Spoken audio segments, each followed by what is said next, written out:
Enjoy the Warcraft 3 game coming up right now. I also have a second channel at Grubby Plays that you should sub to, which is where all my Dota 2 content goes. See ya! I have here a replay of some of the highest level players in Warcraft 3 competitive. It's Hitman, hailing from America, with a total prize money winnings of $35,000, playing against the Chinese undead player, Hitman's Orc, playing against the Chinese undead player Eero or 120. He has a total prize money of $282,000. He's nicknamed the Necromancer, and here is a very highly recommended replay straight from the W3 Champions ladder, the highest level ladder available for international Warcraft 3 competitors. They just met each other for ladder points. That's it. They're not playing for a tournament or a prize or anything. But this was a very highly recommended replay from one of my viewers. And these are some of the best players of their respective races. So let's check it out. I'm going to be talking you through what they are doing and why what they're doing is so good. So to start things off with, here in the bottom right, Ethereal, which is his ladder nickname, or real nickname is Hitman. Ethereal here, Hitman, he is going to be playing as the Yellow Orc, and he has a very peculiar base layout. This layout is not optimized for direct assault defenses. This base layout is optimized for manipulating the AI of one of the very coveted creep camps, this Goblin Laboratory. So there is a trick that you can do where you can pull the rock golem in to this little cubbyhole. This is a single path opening, perpendicular opening, and then the Blade Master with Windwalk locks him in alongside with a grunt here. And then the burrow can shoot at the golem. The golem will want to return home, but he won't be able to because he'll be body blocked. And you will do bonus piercing damage to him, creeping him very fast and while taking very little damage. And the openness of the base, which could feel very vulnerable to rushes, is getting partially fixed by a corner-to-corner voodoo launch against burrow wall off. Only peons can pass this point. Fiends, heroes, and grunts cannot. And there's a 1 gap opening here and a 1.5 gap opening here. So a single grunt can keep a Death Knight or a Fiend in if they go deep, and a single grunt can keep a Death Knight or a Fiend in here if they go deep. AKA, it is disincentivized for undead hero or unit to go deep, and ghoul rush openings are not common anymore. So he deals with the Acolyte. He's gonna pull the rock golem with the grunt, aggroing it. Then he will Windwalk and close the gap here. Blade with Windwalk has no collision. Golem goes through. He locks it in. Burrow comes in and the golem gets stuck. Now, there is a little extra thing that you can do. Moving the grunt up and down infinitesimally like this keeps giving the rock golem the idea that he can escape. So there's a AI mechanic in Warcraft 3, and tower defense players know this from the user-generated content tower defense. If a unit is fully stuck while trying to return home to their original position, that creep will get the anti-mazing AI mechanic, which means that rather than returning home because he has extended his max leash distance and time, he will start to fight his way home. He will attack buildings or units, whatever it takes to come home. But wayfinding is interesting. The rock golem here will try to issue a command like this or like this, and then back to his camp. If he's fully stuck, he realizes that this is not yielding any result. However, if you're constantly creating a one space opening by moving the grunt up, keeping a diagonal wall off, and then down again, he keeps moving up, paths finds to the back to the laboratory camp, realizes he can't, tries one more time to go back down again, realizes he can't, grunt closes him in, he's stuck for a second, but only a second, go up again, he refinds another way up, but he still can't get out and he keeps trying. So by constantly moving the grunt up and down, the rock golem will never attack you, so you don't take any damage. You can still creep it without that extra optimization, but then the rock golem will hit you. The others won't hit you, they go back home. So it doesn't feel like a very big issue, but it's just another little extra micro optimization. Really, really interesting. It's very efficient. Whereas here on the other side, Orange, aka 120, has used his Death Knight and Ghouls to immediately go for an expansion play, creeping the camp with just his starting ghouls, with a double ziggurat opening. All his ghouls hurt, but healing 4 times as fast on Blight. And then a quick Nerubian to defend it, and his expansion is going to be super, super early. So now he has level 2.9, he has finished 2 additional camps after taking his expansion. And what's interesting, if we look at the vision for Hitman, currently Hitman has no idea. He actually fast scouted the opposite gold mine. Now, this Twisted Meadows version has forced cross spawn. So Hitman knew that his opponent will be cross-map. So he checked the most logical, natural expansion available. Usually it's this one. But if you take a look at the pathing, it's not that far. If you see here, right? It's not that big of a difference which one you go to. So if it is 50-50, then he would have to check both. But he's so greedy that he doesn't want to use any workers to scout. So he just scouts with his hero. And he missed it. Like, he did not see it. Now, there was no Nerubian at home, which is kind of suspicious, and he's also killed one of the working acolytes. He might feel pretty good about this. However, there is a mining expansion with a necropolis. So definitely 120 is doing much better so far this game.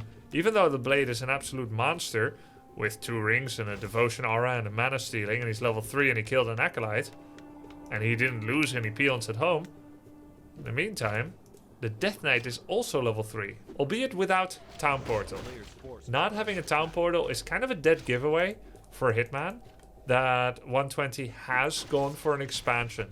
This kind of sell TP early tactic is to streamline the rest of your build, so that you can still afford Necropolis, Ziggurat, Goldmine, extra Acolytes, and non-stop ghoul production.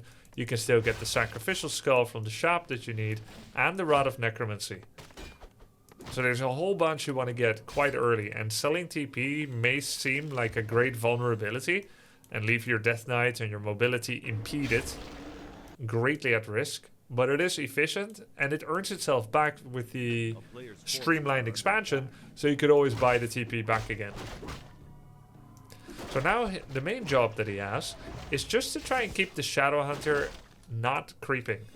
High level shadows have high level heal waves, and that allows the Blade Master to get the safety that he needs, the sustain, to keep fighting, even when he gets Coil Nova nuked. Note how even if the DK doesn't show for a few seconds, immediately we've got Hitman trying to creep again. And his Blade Master can either get Lightning Orb or Great Hall to do a counter expansion. However, he's worried that if he gets a Great Hall, that the DK will just keep him busy here and he will be unable to plant it. He knows, even without scouting it, from everything he has seen, that 120 has an expansion.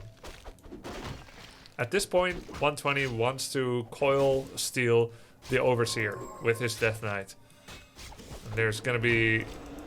he has Dust of Appearance on the... No, he does not have Dust, but he's just gonna double hex the DK, uses the critical strike and the Windwalk bonus right-click damage in order to finish that Death Knight off.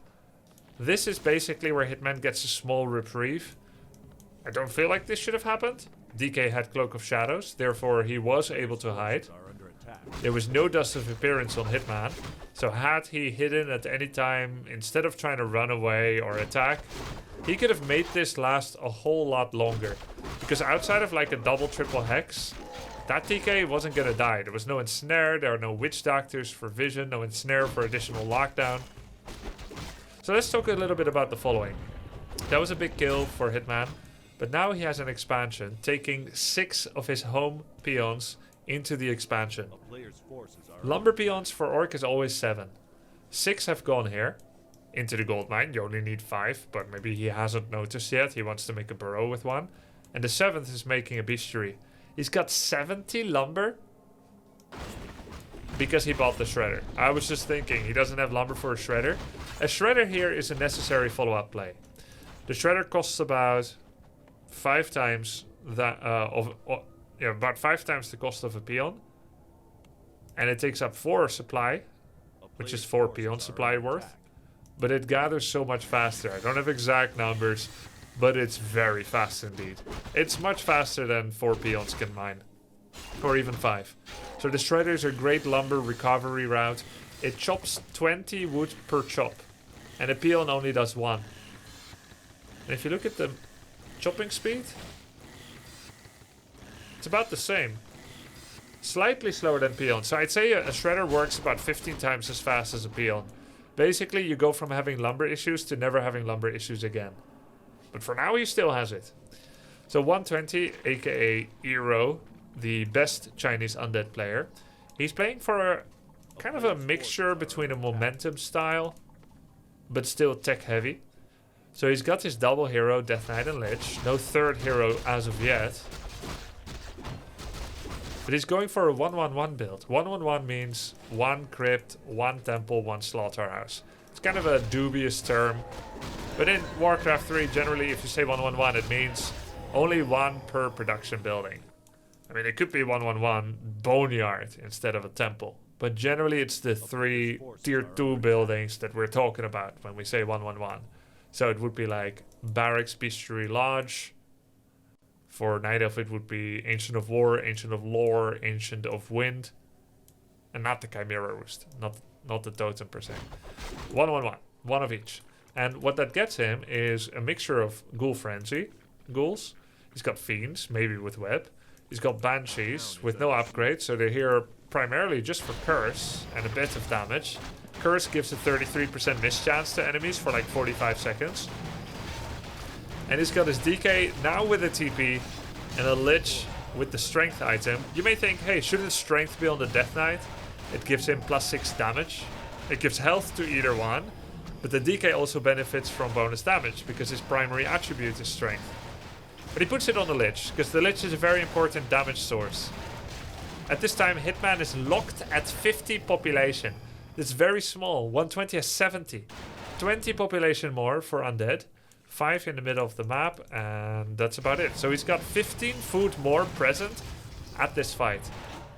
His first hero is lower level, 3 against 4, and his second hero is like the Shadow, and his third hero also 1-1. So we have 1 higher hero level on Hitman, but he's got 15 population less. This could be a very, very difficult fight. Hitman starts the fight with a Kodo eating a Fiend. Second Kodo comes in, wants to eat another Fiend, gets Coil Nova and focused, or at least Nova and focus. Kodo goes down. Kodos don't have any armor. Now running away with the rest of it. The Orcish units fall in droves. He's at 47 population. Trying to crank out Headhunter upgrade and Headhunters, but that Rax is dead. The Bestiary is low, and in the meantime, nothing reproduced as of yet at Hitman's expansion. The gap of the lack of lumber production is hurting him greatly. He doesn't have the wood to reproduce a lot of unit infrastructure production buildings. Blade Master getting focused now. Is this where you just try to focus hero and try to get a cheeky kill with a timely hex? There's a stomp. Kodo eats another. We see a focus fire on the Berserker. Happy, I think, micros these fights a little bit better. Happy is a Russian undead player. Very strong player. Generally, when a Kodo steps up, he instantly focuses the Kodo. He wouldn't be wasting shots on a Troll Berserker while a Kodo steps up and eats a Fiend. In fact, hell, he'd probably dodge the Kodo Devourer by walking backwards. Oh, that's a very timely heal wave by the Shadow Hunter. TC gets away. He's going to heal solve himself. Then the shop finishes. Unit production is coming here, but he definitely needs more barracks. Hitman's macro is slipping. Also a former StarCraft player, this macro would not pass muster in StarCraft, and it does not pass muster in Warcraft 3 either. He's got the money to start 2 additional barracks instead of just 1, and I feel like this might be the time to go 2 or even 3 barracks.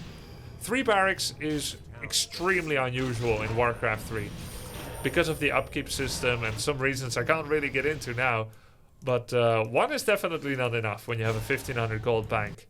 Meanwhile, Hitman is getting attacked by a non-stop cacophony of unit production. Hey, we see another player here that could really benefit from having a second unit producing structure, making basic units. These Fiends are 3-0.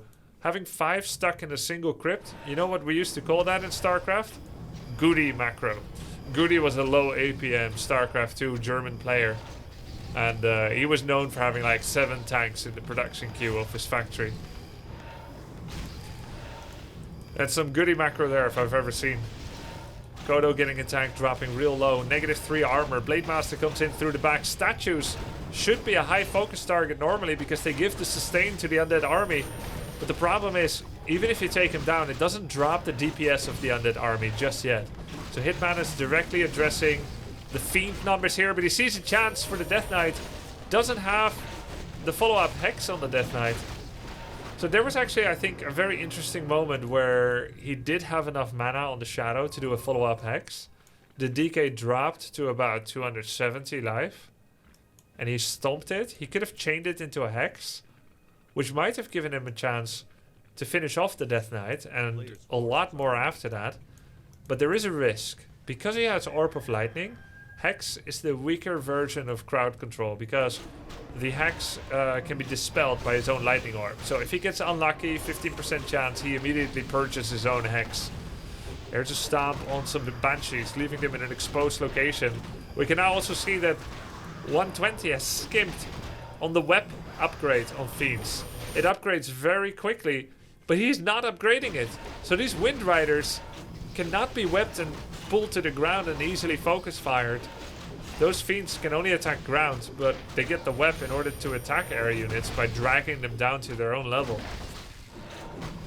But he doesn't have the web upgrade, and he's just not the best macro either. But that's kind of, I guess, typical for Warcraft 3 players, that so much attention is required to go on these fights that you don't have a lot of time left to macro and to do other things. But that's why we have control groups, right?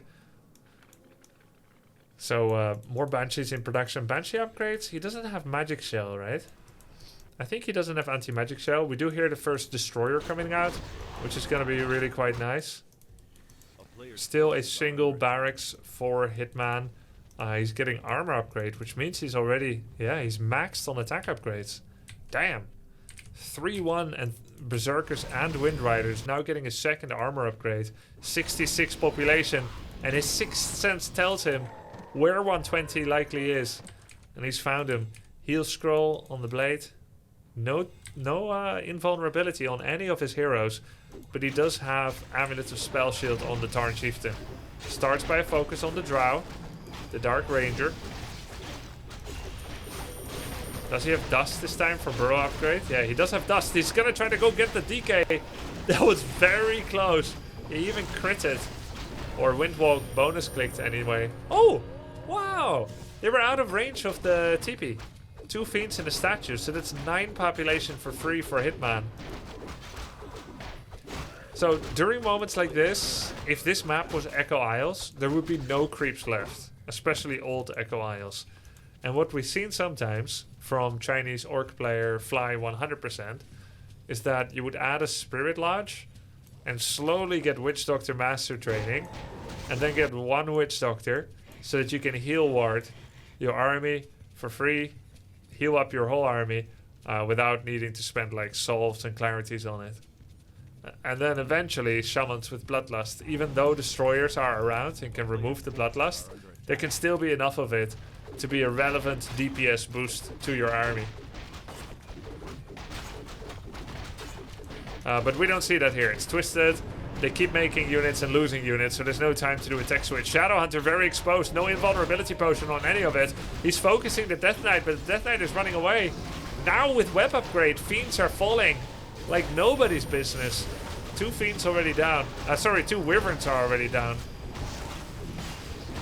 People are attack moving each other, trying to focus down some units, but not clicking one thing with quite everything, because then if it gets like burrowed, then you could have wasted a lot of damage on something that now doesn't die. So you do a bit of spread damage, but you occasionally take pockets of your army or your whole army to focus something at the right time. It's a very constantly adapting process, Warcraft 3 fights, where there's no like super clear strategy per se about like this is always the right thing to do. It's never like only focus Lich, only focus Death Knight, only focus Fiends.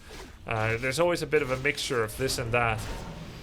Usually you want to put some damage on heroes so that you can suddenly surprise them with a big burst blow up. Rather than making it obvious from the start of the fight, I'm only gonna focus your Death Knight. It is what it is, you know? So that's kind of an interesting adaptive process. Like, in theory, you would first take down statues so that they can stop healing the whole army. You know, kill the healer. Same is true as in MMORPG, like WoW PvP or something, right?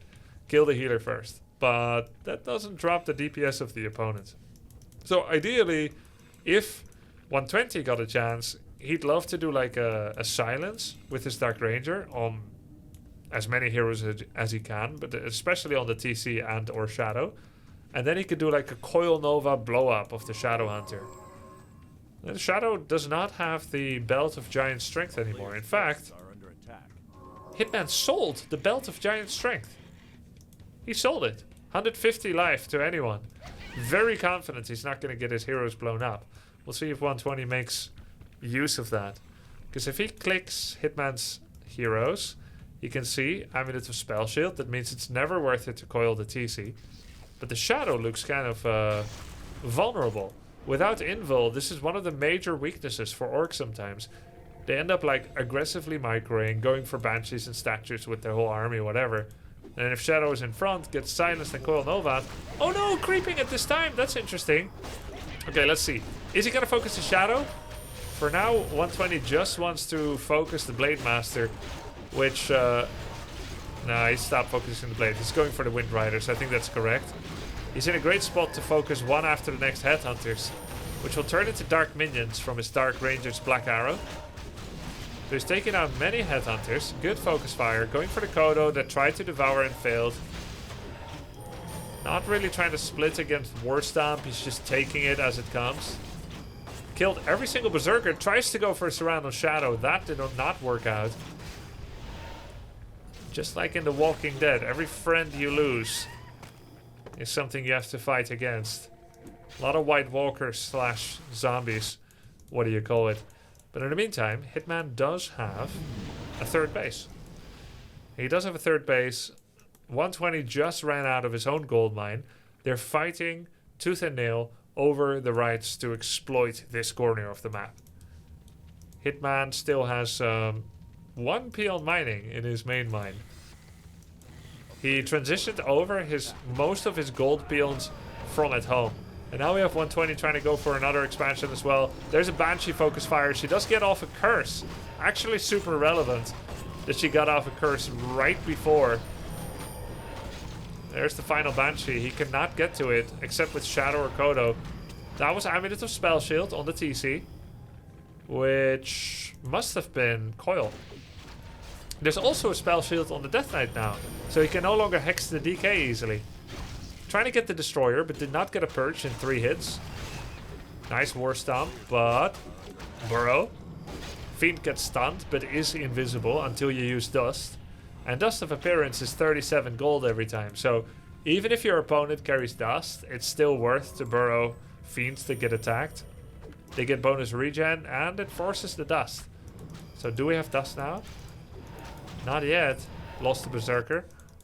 58 pop. 69. Really crazy micro battles here. He's trying to go for the Dark Ranger. He's silenced. He got a silence off on both TC and Shadow. That means no War Stomp, even though TC was in a fantastic position to do so. The Fiends are tanky, guys. He's got all that damage from Blade TC.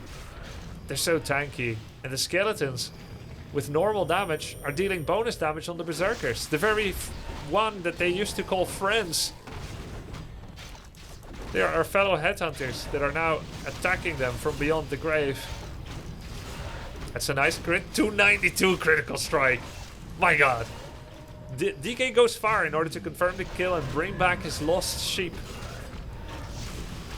That's a lot of skeletons right there. Meanwhile, Lich is wailing away on whatever he pleases. The machine gun in the back. With the sound of despair. Blade Master level 6, but not enough mana to get Blade Storm upgrade at this time. Trying to get the Lich now. There's an invulnerability potion. Coil comes in. Frost Armor keeps it alive. There's another Wind Rider for whatever reason. Does have Envenomed Spear, so deals good damage, but what an easy attack target. Dark Ranger though! Dark Ranger, can he block with the TC? There's a TP on the Death Knight, but the TC was in the way. There was way too much beef between them for him to save the Dark Ranger.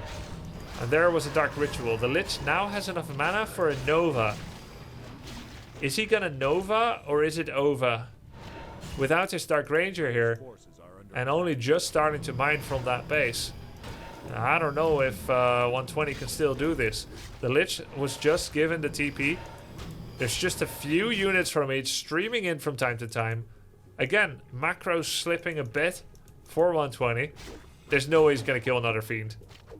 Yeah, miss. He was at 49 pop during some of that, so that does give him a lot of bank. More Fiends and Banshees coming. And I don't know if you guys feel this way, or if it's just me. Like, in moments like that, you always wonder, could an Abomination be worth it? It's like, it's kind of tanky, it deals normal damage, which is bonus against medium armor Headhunters. Aren't Abominations theoretically the counter to a unit like Rifleman and Headhunter and Fiend? Right? And then they can have Disease Cloud, and they only cost 240, which is only 25 more than a Fiend.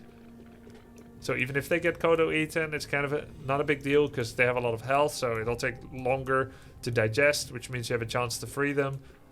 But then Abominations don't share the upgrades of Fiends, so it's not like they're extremely tanky, nor do they do huge damage.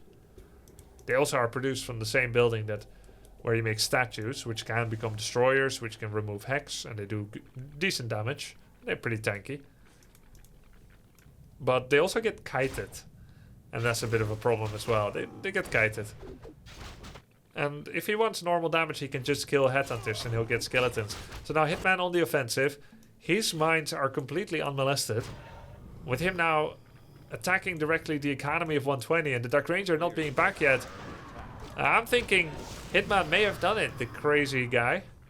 Dark Ranger comes back with Invul, Claws, and Circlet. There's a big War Stamp, gets a Fiend and 2 heroes. Focusing the Lich. There could be a Hex on DK, but there is still Amulet of Spell Shield. The coil comes out. Nice dodge on the Devour. Lich getting attacked again. He tries to Hex the DK once again. This time we did hear that sound. Amulet Spell Shield being blocked by the Hex. But what's the cooldown on that? Can there be another Hex coming out as he tries to blow up the Lich again? No need, says Hitman. I'll just take down Fiend by Fiend. And while his Kodos have been killed off and haven't eaten, he had 3 Kodos, as I recall. They're both dead now. And the third... Oh! Invulnerability Potion. That's after Nova happened. But Coil is still available. He needs to give the Amulet of Spell Shield to the Blade Master now with the Tauren Chieftain. Then he can walk in, bait a Coil. The Coil goes to the Kodo for now. I really thought that Hitman was about to win this game. But I still can't tell the outcome. The heroes are fiercely strong. Statue is giving them a non-stop drip of health and mana. And this one peon failed to kill the cabal of acolytes that are now chasing him. Have you heard of our Lord and Savior Baron Rivendare? Have you heard of our Lord and Savior Duke Wintermull? No. So Duke Wintermull almost level 6. That could give him access to Animate Dead. Oh my god, there's another expansion here. 56 population. You know, he could send a Goblin Shredder to harass this. He still has a Shredder working or something. TC level 5. Oh, that's big. That can't be good news for 120. TC level 5. That's going to be some big stomps. DK's out of mana. DK out of mana. And Raiders are coming in. I feel like we've barely seen any Raiders all game. He was just spamming Kodos. Raiders are kind of good, you know. You get lockdown from them. And he knows this, of course, but he always wanted to have enough Kodos so that he has redundancy to have that War Drums aura plus 20% damage to all. No more mana for now. Statues trying to give mana. This one is on mana. DK getting attacked. No TP. Dude, the Lich. How is the Lich not killing everything? He's got so many claws. The micro and the resilience for both is absolutely insane. Dark Ranger. Invulnerability Potion. Who else has Invul? Lich does not have Invul. Blade has Invul. There it is. That's gotta be it. Next hit is Lich dead. No coil possible, no mana, and stun locked. Lich level 5 has fallen. These fights are crazy. Absolutely insane. And I don't see 120 doing much anymore. It seems like he's coming to terms slowly. Or he's trying to save up enough money for the Lich. But if that's what he wants, he would have to cancel the Fiend. Nope, that's gonna be it. Hitman comes out ahead in a non-stop action-packed, just crazy battle. 3-3 upgrades. He had that Devotion aura. Very nice defensive items on the TC actually. Blade, not that stacked, but has just enough to be a big threat. And then he has Devotion aura as well. And Bone Chimes. Honestly, when it comes to item luck and just luck, Warcraft 3 has it. More than Age of Empires, I think. More than StarCraft. There is luck in the game. It's part of, you know, the excitement. Are you going to get good shit or not? And Amulets of Spell Shield were very good for both.